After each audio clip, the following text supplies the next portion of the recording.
Once upon a time, let us say it was 5,000 years in the past, or perhaps in the future, there existed a race of beings who were so pure and so wise that they lived in absolute peace. They were called the Salagrams. The Salagrams were not made of flesh and bones as we are, but were composed completely of light. They were so small that they would seem to you and me like tiny points of light, microstars. Their world was very different to ours. It was a world of light. Vast, silent, beautiful golden light. They did not all shine with equal brightness. Some were radiating tremendous fields of energy and light, while others were warmly glowing. The brighter ones had arranged themselves together, creating an intricate and beautiful pattern, something like a shimmering three-dimensional necklace of diamonds. These were the most powerful Salagrams of all. They emitted such an incredible radiance of peace and harmony that all the others naturally arranged themselves around this central group of tiny powerhouses, as if some sort of magnetic force had brought them together. In the very center, at the heart of the whole population, was the most powerful and beautiful Salagram of all, Shiva. Even though he was so powerful, the leader of the Salagrams was completely benevolent and had not the slightest intention of doing even the least bit of harm. His only aim was to see that the universe kept functioning peacefully. Whenever it got out of order, he would act quickly to restore it to its original condition. He was the supreme and most powerful being in the universe, and all the other Salagrams considered him their father. Shiva possessed absolute knowledge of the entire universe. In fact, knowledge of every universe, including our own. He understood the innermost secrets of time itself. He could travel instantaneously to any part of remotest space. He understood the past, the present, and the future. He could do literally whatever he wanted.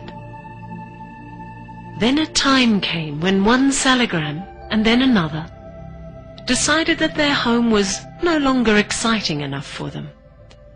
The world of pure spirit, where they existed on a level beyond activity, was lacking entertainment, change, happiness.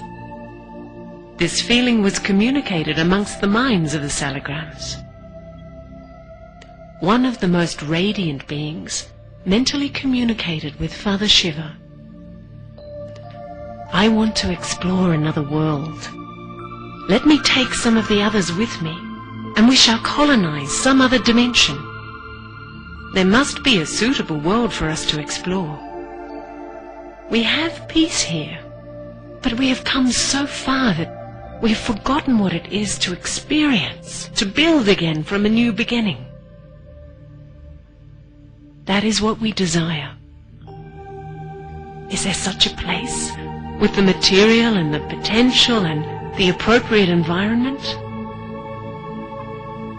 Father Shiva thought for a moment, knowing already what lay ahead. In that pause, he measured the very bounds of eternity with his oceanic mind, and he answered, yes. Your desires can only be fulfilled by a physical world with stars and planets. There is one place, a planet in the remotest space, in a physical world of 4 dimensions. Truly, you may turn it into a world of happiness. Go then, my children. Go in sufficient numbers to establish a colony. You will need to manufacture equipment when you arrive, You will need spacesuits once you are in the physical world. I shall help you with everything. Go and experience your happiness. You have earned it. If anything goes wrong, call to me and I shall help you." The Salagram beamed with delight. They immediately organized a party of voyagers, 900,000 strong, to colonize the far-off planet. The party was to be led by two, one of whom was the Salagram who had first communicated with Shiva.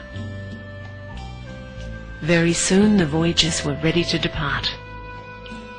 It was the beginning of a long and eventful odyssey, and the voyagers would not return to their home of peace for a long, long time.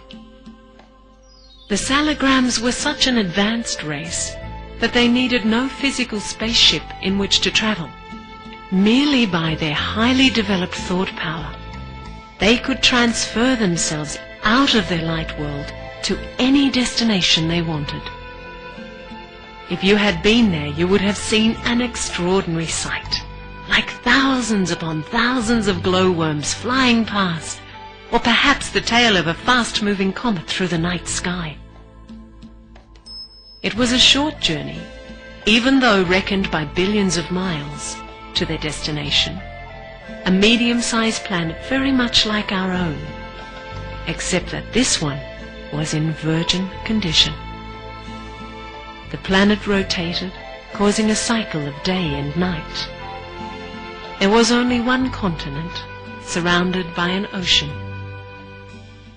As the voyagers flew in orbit around their new world, scouting it for its many new and delightful aspects, they were thrilled to find that it was more wonderful than their wildest dreams. It was truly a paradise. Can you picture seas of deep blue islands, lush with greenery and unimaginably gorgeous flowers? Gold was the most common mineral present. Diamonds lay upon the ground in elegant heaps. Rivers ran gracefully through the heart of the land. It was all very lovely, and so the voyagers decided to go aground immediately. There was one problem: how to survive once within the planetary boundaries. They would be in a world of matter, of the 5 elements, which would prevent them from functioning as they could in their own light world.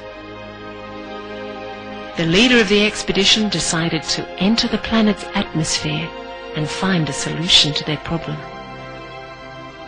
There, on the surface of the planet, he saw Salagrams wearing spacesuits, and they had prepared one for him as well.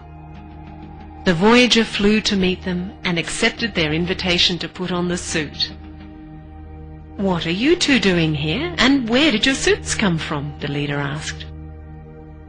"Father Shiva knew that you would need these suits, so he sent us here as an advance party. He showed us how to create the suits for you. We shall return home shortly." The voyager explored his new spacesuit. The suit was robot-like, but it was far more beautiful and lifelike than any robot we could ever build. It was in the form of a body very similar to our own human bodies, except it was made of the purest elements, and it suffered no malfunctions. The suit had 2 eyes, as do our bodies, and the control room where the voyagers sat was located in the forehead, between the eyebrows. There was also a marvelous computer in the control room, and with that instrument, the voyager was able to make the robot suit do whatever he wished. He soon learned to drive it with wonderful grace and elegance. The other voyagers came down to the planet, and they too were provided with these lovely spacesuits to operate. It was necessary for all the Salagrams to remain inside the suits as long as they wished to stay in the gravitational field of the planet. Since these suits were so fascinating and so comfortable, no one complained at all. In fact, the possession of these material spacesuits was turning out to be the best part of their whole expedition.